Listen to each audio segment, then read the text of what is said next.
नमस्कार दोस्तों, आज की इस वीडियो में एक छोटा सा प्रैक्टिकल पॉइंट डिस्कस करने वाला हूं। रिलेटेड है टैक्स इनवॉइस और ई वे बिल बनाने में गलती हुई है और पेनाल्टी लग गई है।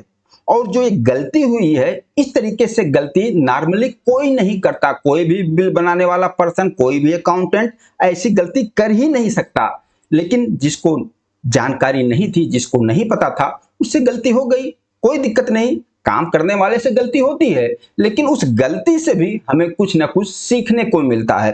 तो वही मैं प्रैक्टिकल पॉइंट आपके साथ डिस्कस करने वाला हूं कि इस तरीके के पॉइंट पर, इस तरीके के मोमेंट में आपको क्या करना चाहिए, ऐसी गलती जिसे दोबारा ना हो। पॉइंट क्या है? मान लीजिए यहां पर एक कस्टमर है, रिसिपिएंट वाई कंपनी, जो दिल्ली के रहने वाले हैं।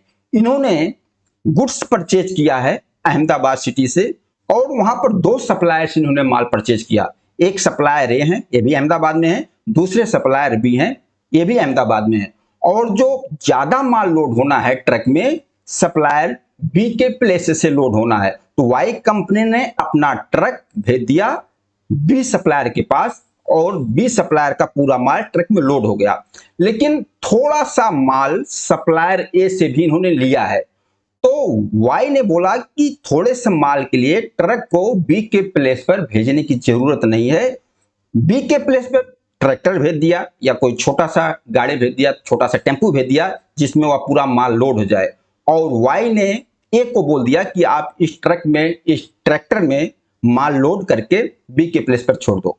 ओके, अब मिस्टर ए ने क्या किया? इन्होंने माल लोड किया, मान लीजिए ट्रैक्टर में माल लोड किया, और जो बिल बनाया, बिल तो सीधा वाई कंपनी के नाम, bill to Y company, ship to Y company Delhi, यहां बना दिया बिल।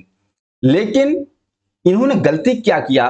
सप्लायर ए जो बिल बना रहे हैं, इन्होंने जो उस पर ट्रक नंबर डाला, गाड़ी नंबर बिल पे जो डाला, कौन सी गाड़ी नंबर डाल दिया? ये ट्रक का डाल दिया, जो सप्लायर बी के प्लेस पे ट्रक लोड हो रही थी, जो कि माल डायरेक्ट लेकर आती कहां? दिल्ली। वो ट्रक नंबर डाल दिया अपने बिल पर। और ऐसी गलती इन्होंने क्यों किया? इन्होंने क्या सोचा होगा जिसने बिल बनाया कि ये ट्रैक्टर में माल, मैं तो बिल बना रहा हूं दिल्ली का, अब इस बिल में हम ट्रैक्टर नंबर डालेंगे, ट्रैक्टर नंबर से दिल्ली माल कैसे जाएगा? तो इन्होंने वाई से ट्रक नंबर लिया और अपने बिल में वो ट्रक नंबर डाल दिया, जिस ट्रक में अहमदाबाद से माल दिल्ली आना है। यही गलती किया मिस्टर ए ने, क्योंकि मिस्टर ए के प्लेस से उस ट्रक में माल ही नहीं लोड हुआ। मिस्टर ए के प्लेस में जिस ट्रैक्टर में माल लोड हुआ, वही ट्रैक्टर नंबर डालना था बिल में। अब यहां किस्मत भी खराब है। अब इंडस्ट्रियल एरिया है, माल लेके ट्रैक्टर निकला, अब कोई ऑफिसर बीच में मिल गया, उसने देखा तो बिल पे तो ट्रक नंबर कोई और ही लिखा है, माल जा रहा है ट्रैक्टर में, उसने पेनाल्टी लगा दिया छोटी सी गलती पे। और उसको एक्सप्लेन भी किया गया कि सर ऐसी सी बात है, लेकिन ऑफिसर ने एक भी ना सुनी, लगा दिया पेनाल्टी। अब लेकिन गलती तो हुई है।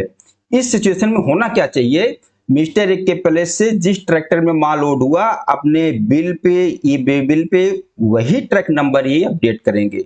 भले ही दिल्ली का इन्होंने बिल बनाया, शिप टू दिल्ली किया, लेकिन इनके प्लेस से जिस ट्रक में माल गया, वही ट्रक नंबर अपने बिल पे दिखाएंगे। अब होगा क्या? ट्रक नंबर में वो ट्रैक्टर नंबर दिखा दिया, अब वह ट्रैक्टर वो माल लेकर सप्लायर बी के प्लेस पे आ गया। ओके, अब यहां पर क्या होगा? वहां माल अनलोड हो जाएगा, और अनलोड होके उस ट्रक में माल लोड हो जाएगा दोबारा। फिर उस क्या करना चाहिए? जैसे उस ट्रक में माल लोड होगा, तो सप्लायर ई बे बिल को अपडेट कर देंगे। ई बे बिल पर इस ट्रक नंबर को अपडेट कर देंगे जो अहमदाबाद से दिल्ली लेके जाने वाला है। तो उस ई बे बिल पे दोनों नंबर आ जाएंगे, ट्रैक्टर नंबर भी आ जाएगा और वो ट्रक नंबर भी आ जाएगा। बस ये सिंपल सा ये करना था, और यही गलती किया मिस्टर ए ने। दोस्तों, छोटा सा डिस्कस था इस वीडियो के बारे में बताना। यह वीडियो आप लोगों को कैसा लगा? नमस्कार, धन्यवाद।